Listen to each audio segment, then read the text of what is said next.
in this video, I will go over the steps you need to take to verify your Crypto.com account. So first, after signing in or signing up, you will need to verify your email. So simply enter the 6-digit code that will be sent to your email address. Next, enter your phone number. Then click continue.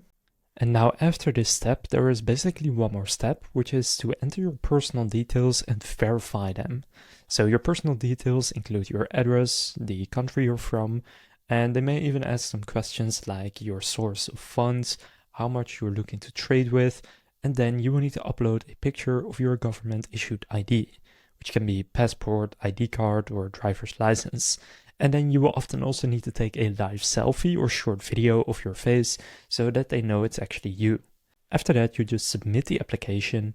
And after that, it will usually take a few hours up to a few business days to get verified. And you will then have your Crypto.com account verified. So now you know how to verify your Crypto.com account. If this video was helpful, please consider leaving a like and subscribing to my channel. With that being said, I will see you in the next video.